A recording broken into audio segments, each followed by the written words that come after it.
pagbibigay pugay at pagpaparangal sa ating mga kababayang naninindigan at nagpapatunay sa kahalagahan ng katapatan at dangal.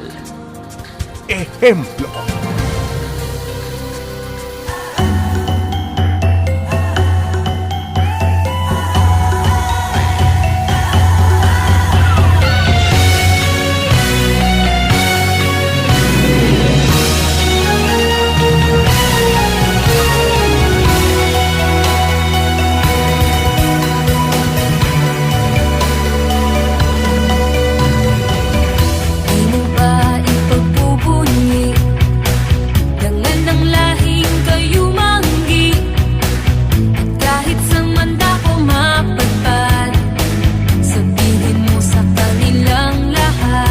Nako, magandang araw po sa inyong lahat at kayo po ngayon ay nakikinig sa ating palatuntunang Ehemplo over FEBC Radio. At ang layon po natin itaas at ipakilala ang kagalingan ng mga Kapilipino po natin. Ako po ang inyong lingkod at kaibigan si Dan Andrew. At siyempre naman po, bago tayo magpatuloy, abay kailangan pong magbigay pugay sa mga nakikinig po over 702 DZAS. Nako, dito po sa Kamaynilaan. Gayon din sa Bacolod sa 1233 DYVS. Diyan sa Davao naman over 1197 DXFE, The Good News Radio. Sa South Cotabato, syempre over 1062 DXKI. At sa Santiago Isabela, nandiyan po ang ating stasyong 1143 DZMR. Sa Cagayan de Oro City, ang ating 103.3 The New J FM. Magandang araw po sa inyong lahat. At syempre, hindi natin kakalimutan po mga kaibigan natin sa Quezon, Palawan na nakikinig sa himpilang 106.3 DZRK Radio Kapit Bisig. At kung kayo naman po ay nasa inyong mga devices, syempre, internet po yan. Abay, alam kong naririnig din tayo dyan sa buong daigdig over febc.ph. At gayon din sa 702 DZAS FEBC Radio TV sa Facebook Live. At gayon din, tayo rin po ay napapakinggan sa pamamagitan po ng ating official radio app ng FEBC, ang FEBC PH Stream. Naku, kung wala pa po kayo niya, mag-download na po kayo. No? You can download it sa Google Play Store at gayon din sa Apple App Store naman. Libre po yan. Mag-register lang po kayo and continue listening sa lahat po ng ating mga palatuntunan dito sa FEBC. At siyempre, maaari nyo din po kaming sundan. At siyempre, i-follow, i-like, pindutin nyo na po lahat. Mag-subscribe na rin po kayo sa Instagram, gayon din po sa YouTube channel natin. At hanapin nyo lang po yung 702 DZAS FEBC Radio TV para naman po tayo magkaugnayan. At siyempre, alam nyo naman po, may mga comment section yan. Paramdam naman kayo. Ayan, ha? At dito po sa Ehemplo, alam naman po natin, pinag-uusapan po natin ay kung paano maging isang mabuting ehemplo o halimbawa, lalong-lalo na sa panahon po natin ngayon, sa pamamagitan po ng mga kwento ng buhay ng ating mga Kapilipino, gayon din sa mga organizations nila. Kaya nga po, ang pinag-uusapan natin dito ay buhay pamilya, edukasyon, media, sining, ganun din po ang entertainment, gobyerno at relihiyon. Kaya po, yan po hinahanap, kinakalap po natin yan dito sa FEBC Radio. Kaya po, maganda po ulit ang ating kwentuhan sa araw na ito at tiyak na makapupulot po kayo ng inspirasyon at aral. Kaya tumutok lang, huwag po kayong bibitiw sapagkat sa ilang sandali sa ating pagbabalik, tuloy na po tayo sa ating piling ehemplo sa araw na ito.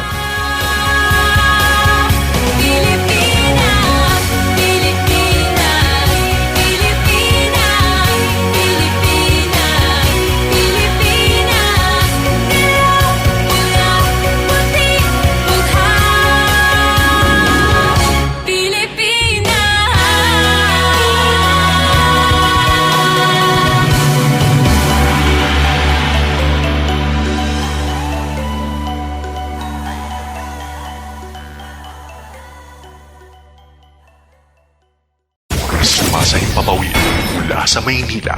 Ito ang Far East Broadcasting Company Philippines.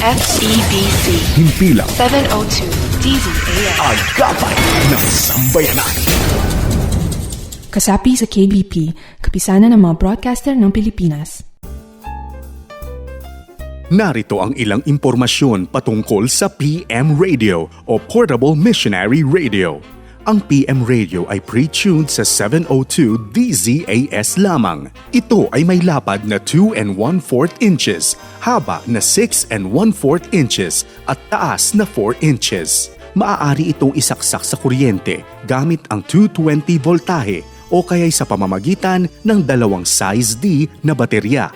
Sa kasalukuyan, ang PM Radio ay available lamang sa opisina ng FEBC Philippines, 34th floor, Antel Global Corporate Center, number 3, Julia Vargas Street, Ortigas Center, Pasig City. Para sa iba pang mga detalye, tumawag sa 654-1234, Local 121 at hanapin si Jasmine Rojas at Cyril Delfino. Sa pagbabalik ng ehemplo, ating tunghayan ang salaysay ng tampok na panauhin sa araw na ito. Manatiling nakatutok dito lang sa programang Ehemplo. Dan Andrew Cura para sa Ehemplo.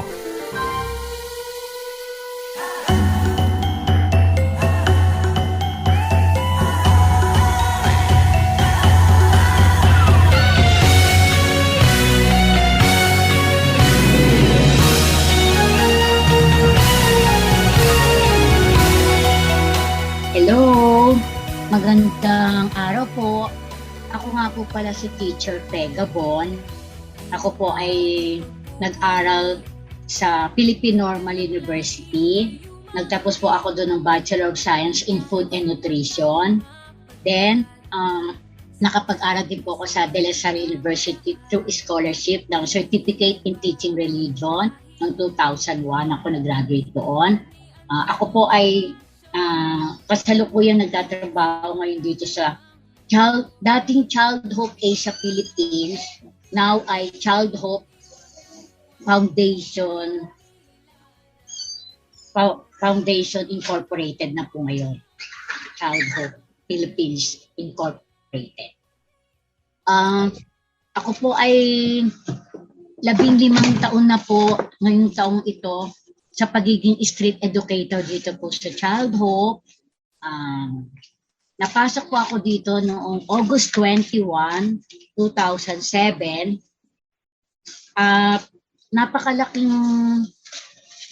Napakalaking bagay po sa akin at napakahalaga po sa akin yung pagiging street educator ko dito sa Child Hope Philippines. Kasi po marami po akong batang natulungan dahil halos sa 15 taon ko po dito sa Child Hope, na-assign na din po ako sa iba't ibang area po namin na aming pinaglilingkuran.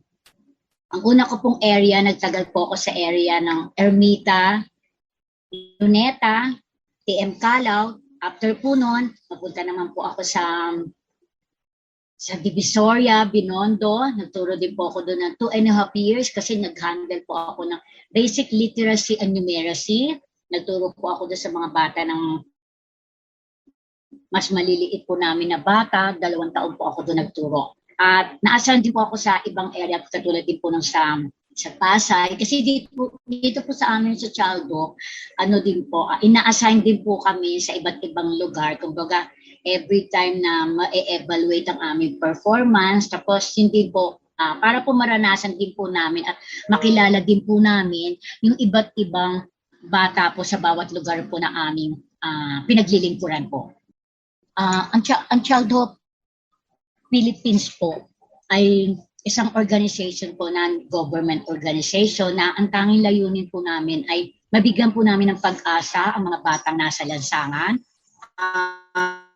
Kami po ay tumutulong, nagbibigay po kami ng tulong sa mga bata po namin na sa pamamagitan po ng sa educational assistance, pati po yung sa kanilang services po namin ng may partner din po kami social worker na sila po yung tumutulong po sa mga bata na, kasi ako po teacher po ko sa ALS po, Alternative Learning System po yung tinuturo ko. Tapos every time na umaalis din po ko, kasama ko po yung partner ko po doon na si Mr. Fidel D.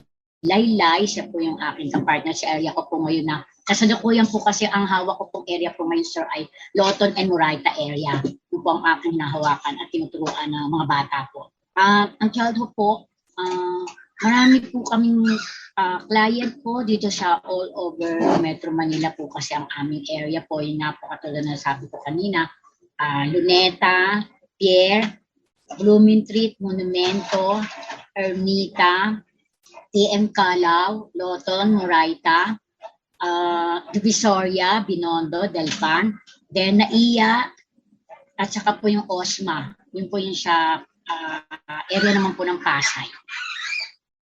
Bali po napabilang po ako dito sa organization na to ng Child of Philippines po, na dati pong Child of Asia Philippines.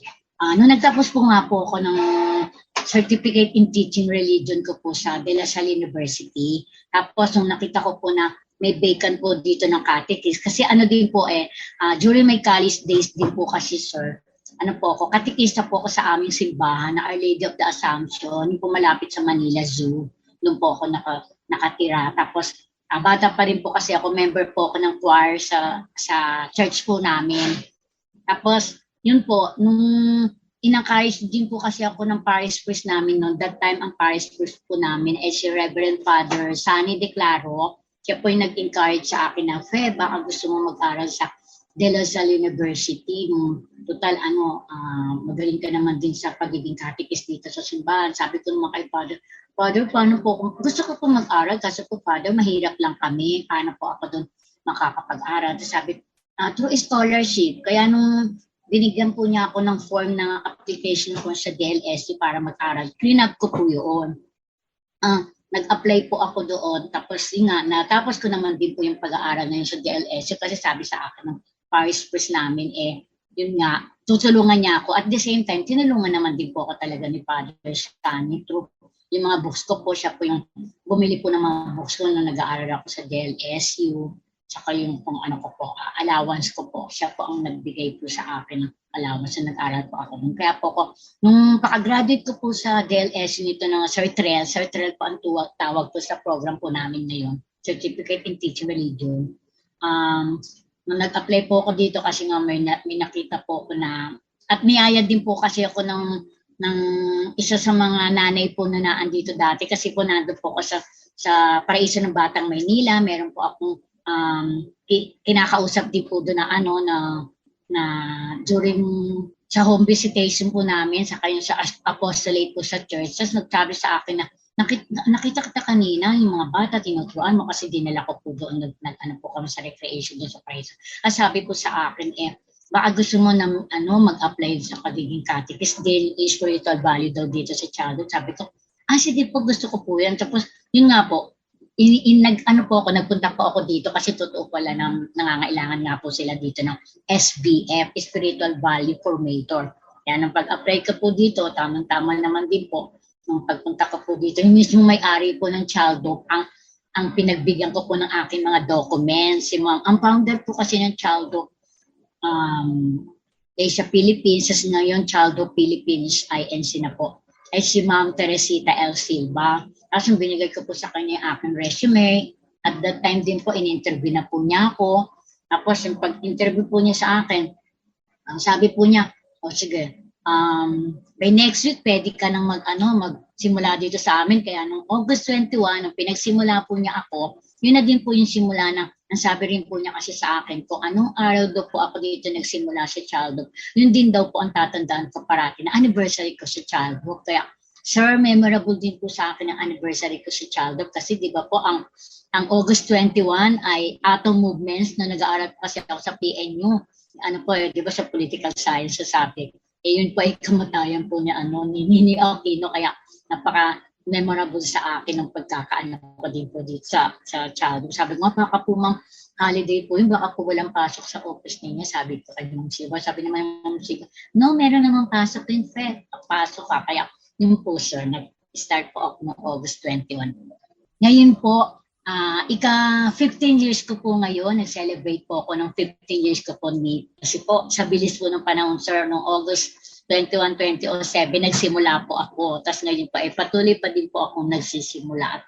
Na nag-i-enjoy naman po ako sir sa trabaho ko po. Yun po ang pinaka main passion ko din po talaga, ang makapaglingkod po sa mga bata at makapagturo po sa mga batang lansangan po. kaya po mga bata po ang pinaglilingkuran po namin childhood. Kasi yung pong mga bata, sila po yung mas nangangailangan. Katulad po, kami po kasi nag-i-start din po mga clients po namin dito at the age of 6 years old po. Tapos sa patuloy po namin ng pagkalinga sa kanila, sa pagtuturo sa kanila, nagtatagal naman din po sila sa amin. Kasi marami na rin po kami, sir, ng mga bata na nag-start po ng elementary, tapos nakapag-aral naman din po ng high school, tapos college, nakapagtapos po. At ngayon din po ay naging ganap na din po sila, mga professional na po sila, sir. Meron na po kami na naging teacher, seaman, tapos yung pong social worker din po, sir. Kumbaga, pay it forward to our company din po, sir. Nag-aanap po sila sa bumabalik, nag-a-apply po sila sa amin para po trabaho. Tapos tinatanggap naman din po, sir, sila. Lalo na po yung mga, po namin, mga alaga po namin, sir, ng mga member po ng educational assistance program po ng childhood po. Sila po din yung talagang hindi po sila nakakalimot sa amin, sir. Bali yung age range po na tinuturuan po namin at nire-reach out po namin, sir, dito ay 7 to 17 years old po, sir. Kasi pagka naman din po nag-18 years old din po, sir, nire-recommend naman na din po namin sila pag ayaw po nila, sir, mag-aral ng formal school. Meron din po kasi kami, sir, na BOCTEC. Meron din po kami. Doon po namin sila inaanap po para po sa TESDA. Meron po kami dito rin ng mga bata po namin po, sir, na nag-aral ng informal sa pamamagitan po ng sa housekeeping, sa bartendering, sa mga livelihood po, sir. Paggawa po ng mga dishwashing, paggawa po, sir, ng mga paninda po, sir, ng mga yung pianito, ganun, yung pong mga kakanibig po, sir, na natututunan po nila na tinuturo din po ng teacher po sa livelihood po, sir.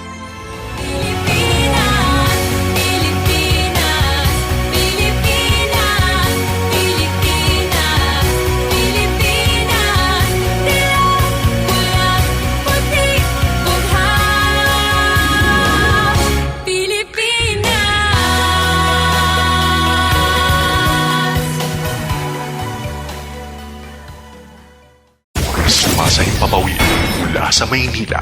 Ito ang Far East Broadcasting Company Philippines. FEBC Himpilang 702 DZAS. agapay ng sambayanan. Kasapi sa KBP, kapisanan ng mga broadcaster ng Pilipinas. Simbahan sa Radyo, online services, hatid ng inyong FEBC Radio. Alas 8 ng umaga hanggang alas 9 ng umaga, pananambahan.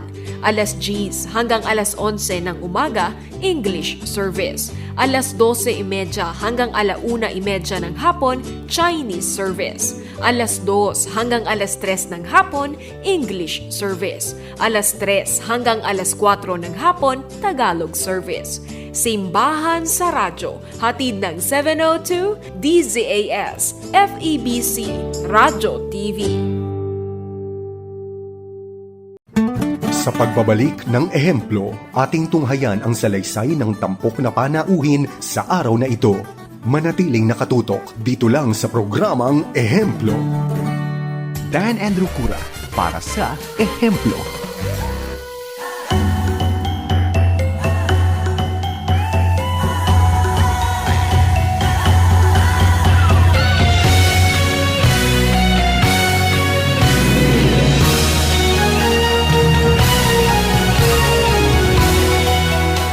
Ali po, kami po yung Child Hope Philippines po, sir. Ali po, yung talagang binibigay po namin, sir, yung pong the Child Hope Philippines works towards the protection and fulfillment of children's rights, yun po. Tapos, through integrated direct service po namin na programs in education, lalo-lalo na po, sir, education, health and social services po. Kasi sa education nga po, meron po kami mga bata po na nagbe-benefit po sa aming educational assistance program po. Tapos yung sa health naman po, yung bawat bata din po namin, sir, talaga pong inaalagaan po sila at minomonitor po sila, sir, ng aming company doctor na si Doc Pamela Carpio, ang aming company doctor po. At yung through social services po namin na, yun nga, meron po kami, sir, na yung Giving Hope, yung meron po kami yung sa kalendarya po namin, na through feeding program po namin, sir. Yung sa mobile van education po namin, yung po naman yung sa aming Kalye Eskwela. Yung po yung sa amin, sa Chaldo po. Kilala po kami sa Kalye Eskwela. Usually, katulad ako po, ang Kalye Eskwela ko po, sir, every Saturday, ang area ko po ay sa Loton po. Kaya every Saturday in the morning, nandun po ako sa venue ko po na Hidden Garden, in front of Manila Post Office. Doon po ako matatagpuan. At yun po, andun po yung mobile van education po namin na Kalye Eskwela. Kami po, kahit po, awa ng Diyos, kahit po naka-stay at home po yung mga bata namin, mga clients po namin. Tapos kami din po naman, nag-stay at home din po kami. Pero through online, ipagpapatuloy po rin namin siya yung pagtuturo namin. At every week din po nun, sir, nagpapadala po kami, ang Chaldo po, binibigyan po yung mga clients po namin ng hygiene kit po, katulad po yung pong alcohol, yung pong face mask po, kasama din po yung sa family nila din po. Binigyan din po namin sila ng kahit po nasa COVID-19 pandemic po tayo, pero marami naman din po tumutulong sa amin na nagbibigay tulong po at ibinabahagi din po namin yung sa mga clients po namin, sir. Kaya pamamagitan din po. Kasi may site, sa amin din po kasi, sir, yung katulad ako bilang teacher po, 11 po yung tinuturo po namin na module po na galing din po yung iba po sa amin kasi po sa Department of Education po. Unang-unang po meron din po mga module po na tinuturo ko po. Primary healthcare, meron po talaga kami yan, PHC. Tapos meron po kami, sir, na UNCRC, United Nations Convention on the Rights of the Child. Tapos, SAPE po, Substance Abuse Prevention Education. Yung pong paralegal, nagtuturo din po kami ng paralegal. Kami po mga street educators po ng ALT-ED. Kami po, meron din po kaming adolescent sexuality, sir. Meron po kami, sir, gender sensitivity. Noon din po, sir, pandemic po, sa pamamagitan po ng aming YouTube channel po ng Chaldo, kami po mga teacher, nagturo din po kami sa pamamagitan po ng aming nag-record po kami sa YouTube po namin at doon po napapanood po kami ng mga bata po namin. Kung sakali po, sir, na hindi sila nakaka-attend sa session ko po, sir, kapag po nandun po sila, sir, sa internet shop, tapos lang po nila yung sa YouTube, doon po sila nakaka-attend. Tapos sinasubmit na lang din po nila sa GC namin yung sagot po nila sa mga tanong ko po doon. Kasi may assignment din po kasi sila doon, sir. Kaya na kahit hindi po kami face-to-face, through online lang po. Kasi din naman po di ba po sa FB Messenger po kasi namin, 8 participants lang po, sir, ang capacity po noon. Kaya every time laging 8 lang po ang natuturuan ko. Pagkatapos ng first batch na 8, susunod naman po na second batch na 8 po ang tuturuan ko po na bata.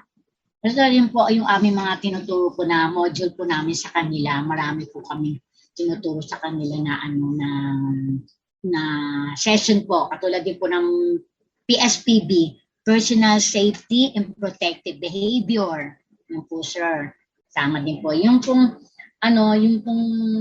kinakapalooban po ng PSPB about po yung dun sa po, sir, sa pagdadalaga at pagbibilang kung paano po pangangalagaan din po yung sarili at kung kanino maglalapit kung sakali po na maka-encounter po ng pang-aabuso.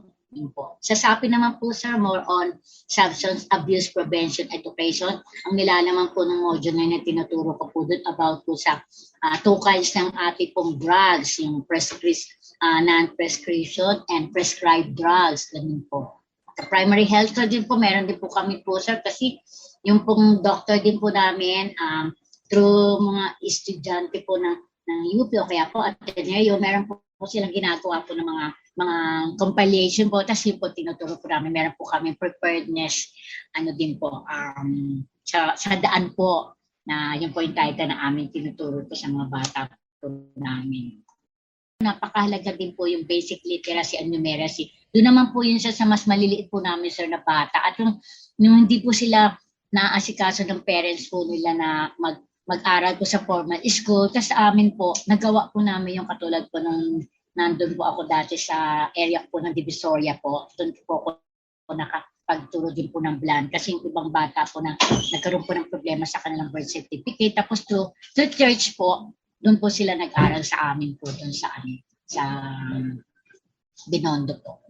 Nakaka-survive naman din po kami. Meron naman din po kami, sir, mga katuwang, katulad po yung mga donor po namin, katulad po yung donor po namin na asthma. Sa ngayon po, marami yung mga session po namin na ginagawa po at tinuturo po namin sa mga bata. Sponsor po yun ng asthma sila po yung nag-i-sponsor sa session po namin na yon. Kaya ang laking tulong din po ng mga donor po namin, sir. Yung MI po, Mission Inclusion, din po yung mga donor po na tumutulong sa amin. Plus, yung iba pa rin po na mga natulong po sa amin, mga donation po sa amin. So, magitan po ng sir, kaya po nakaka-survive naman din po ang Childhood Philippines. Para po sa akin po, sa tagal ko po dito sa Childhood, ang hindi ko po malilimutan na challenges po na na-experience ko po, yung pong bagyong Ondoy. Kasi that time po, September 26 po, that time po, katatapos lang po ng outreach po namin sa Ermita, through feeding program din po yun.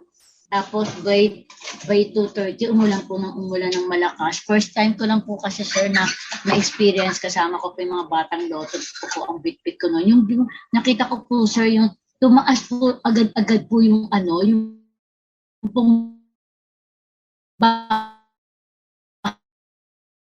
doon po sa lugar namin, dito po sa may Mabini po, pero yung simbahan po ng Nuestra Señora de Guia, sir. Tapos, marami din po kami ng mga clients po na naapektuhan po ng bagyong Ondoy. Yun po ang hindi ko po malilimutan po na challenges po sa amin po talaga na kahit po nababagyo na po yung mga bata po namin. Pero yun naman po, natutulungan pa rin po naman kami sa pamamagitan din po yung mga nagbibigay din po sa amin ng donation, ng tulong po sa amin. Tapos ibinabahagi din po namin sa mga kabataan po namin, sa mga clients po namin. Yung calamities lang po sa ngayon po yung aking challenges po. Kasi po isa din po sa challenges po namin bilang mga street educators, yun nga po kapag ka po may bagyo, may ulan, talaga po hindi po kami, may bahay kami, pero kami, hindi po namin sila maubos isipin na paano yung mga bata namin. Kasi sila po talaga sa shanty lang po sila nakatira, doon lang po sila, katulad po yun sa area ko po ng Loton po. Dito lang po lang sila sa tabing ilog lang po, kaya pag nakikita ko po talaga pag umuulan, ang sapin lang din po ng kanilang tinitiran, karton lang po, pag nabasa din po sila. Kaya sa akin po talaga, ang hindi ko po malilimutan na challenges po sa amin ay yung weather condition po natin. Tapos, kasi sa pagdating naman po sa mga session, masisipag po mag-attend ng mga session ang mga bata po namin, sir. Kasi dati din po, sir, nung wala pa po pandemic, every Saturday po talaga, meron din po kami mga invitation ng mga recreation sila, tinuturuan po sila sa sport clinic. Kasi kasama din po kami mga outreach teacher. Madalas po venue po namin, sir, sa St. Benil. Kasi tinuturuan po sila doon ng taekwondo, tinuturuan po sila doon ng judo, tapos naglalaro din po sila doon, sir, ng basketball. Tapos nga sa module din po namin, sir, na CRC, Convention of the Rights of the Child, di ba, meron po 10 karapatan ng mga bata. Yun, lagi po din namin sa kanilang tinuturo yun. At alam po ng mga bata po namin na tinuturoan yung 10 karapatan. At isa sa mga karapatan po nila yung nga po yung makapaglaro at makapaglibang. Kaya dito po sa Childhood, easy to eat po talaga na every Saturday, pag may mga invitation nga po yung mga donor din po namin, iniimbitahan po nila kami, nakakarating po kami sa Telus, kasi po, ini-invite po kami ng Telus para doon po magganapin yung aming recreational sa mga bata po namin. Tsaka pag may mga birthday party po, sir, naiimbitahan din po yung mga bata po namin. Depende po kasi, sir, sa kung sino yung donor at kung sino po yung Papa Party, ano po sir? Sa observation ko po sir, marami pa rin po sa mga kabataan po namin, sa mga clients po namin na in spite of nakakaranas po sila ng poverty, ng kahirapan, pero through the help of us, street educator, ako po bilang teacher, pati rin po yung partner ko po na social worker, talaga po ini-encourage po namin sila na wag po silang mawawala ng pag-asa, na wag po silang bibitaw, kasi marami po silang mga pangarap eh. Kapag po may mga outreach po kami, yung mga volunteer po, tinatanong sila, anong pangalan mo? Tell something about yourself. Pagdating ng panahon, anong gusto mo? Tapos, bigla po silang mapapaiyak kasi sasabihin po nila, sir, na sana po matupad po yung pangarap po namin. At sa tulong niyo din po, kayo po ng mga donors po namin, sisikapin daw po nila din na makapagtapos din po ng pag-aaral, sir. Kaya sa akin po, sir, ang observation ko lang din po ngayon,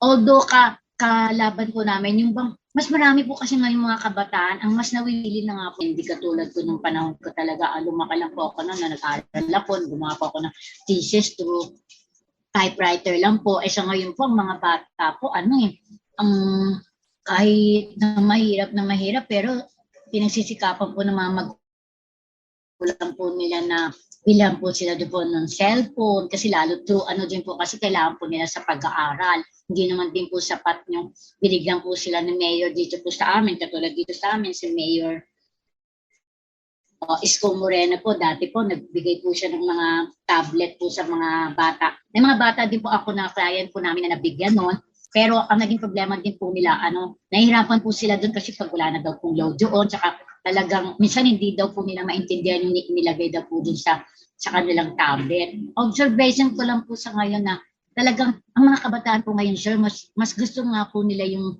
instant, yung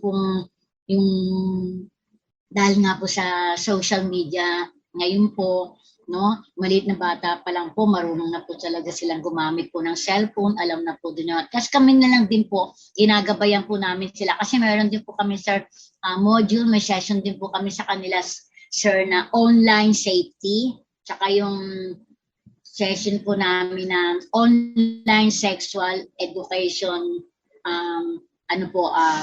exploitation. Yung po,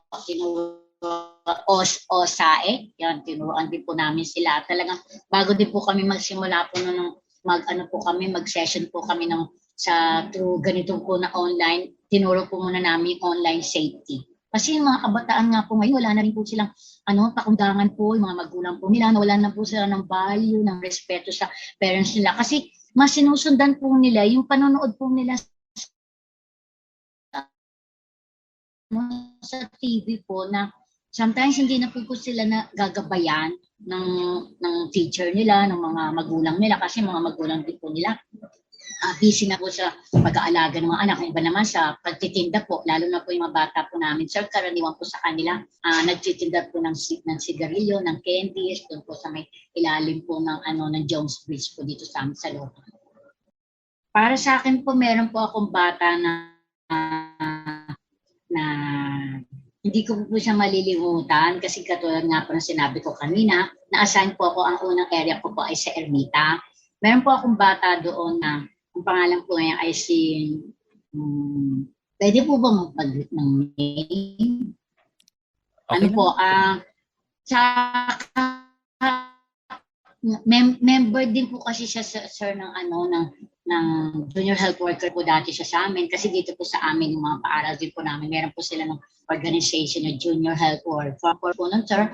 Pag wala po kami mga street educator, kasi trained din po sila, sir, pag halimbawa po, sir, na may mangyari sa bata po namin, yung first aid, nag-aano po yung mga junior health worker po namin, nagsasagawa ng ganun, kahit po yung linis po ng sugat dun sa mga bata po namin na aksidente po dun sa session namin o sa area po namin, sir.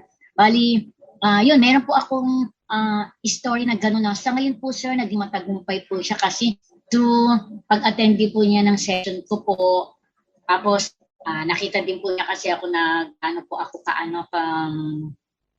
active po sa Ermita Church kasi po meron din po kami sa Ermita Church po na hanggang ngayon din po meron pa rin po naman doon na feeding program po, pero doon lang po yun sa area po ng Ermita. Tapos yung bata ko pong yun, pag a-attend po ako ng session, pag dumarating na po ako sa area, galing na din po siya sa school, tinutulungan po niya ako na mag-gather ng mga bata.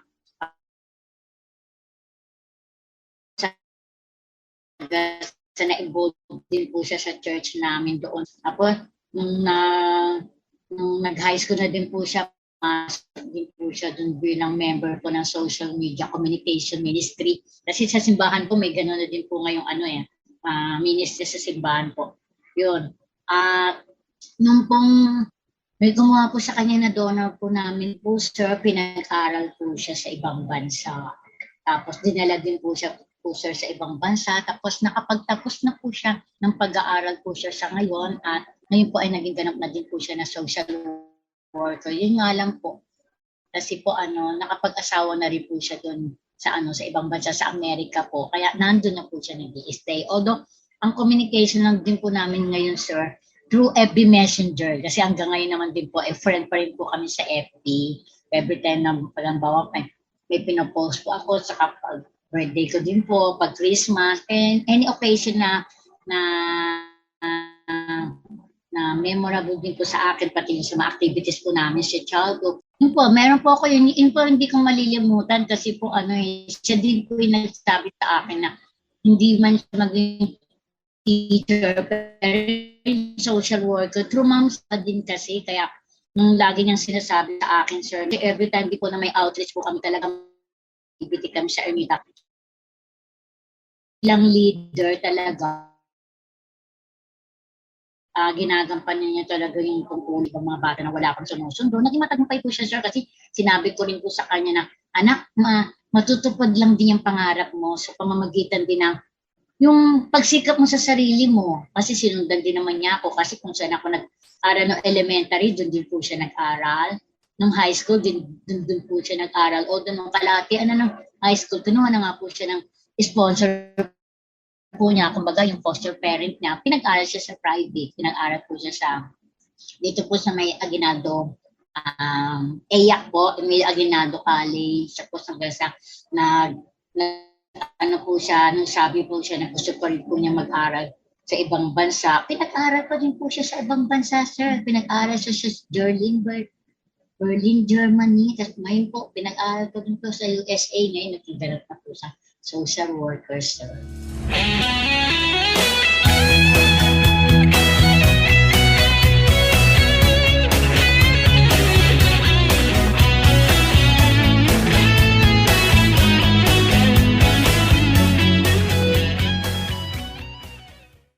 Sumasay papawid mula sa Maynila.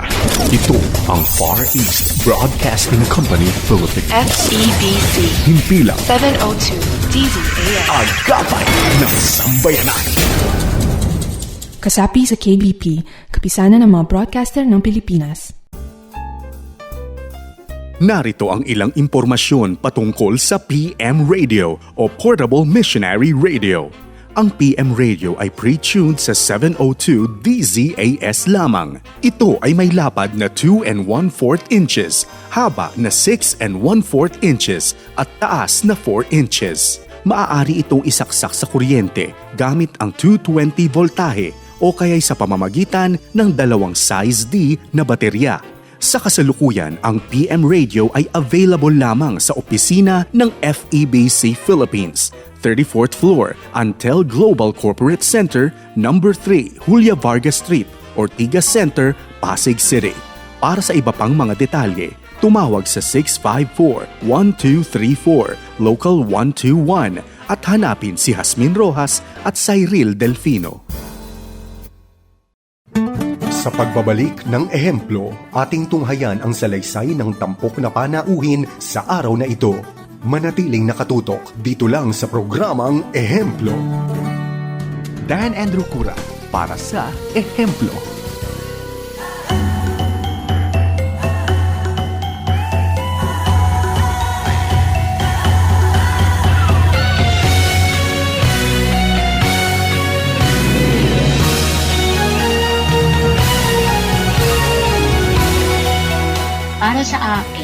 para maging isang ehemplo sa panahon ngayon, dapat unang-una, huwag nating susukuan kung ano man yung problema na nararanasan natin, kasi lalo na ngayon na nasa pandemic pa rin tayo, no? Kasi wala naman din pong problema na walang solusyon.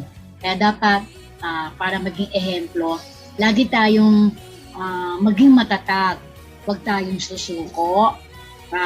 Lagi nating iisipin na kasama natin parati ang Diyos, na hindi tayo nag-iisa. Kahit paano, kung ano man yung ating nararanasan, hindi tayo pababayaan ng ating poong may kapal. Hi, ako po si Teacher Pegabon. Ako po ay bahagi ng Child Hope Philippines Foundation INC. Nagpapasalamat po ako sa inyo. Sana po ay marami din po kayong natutunan sa kwento ko po sa araw na ito.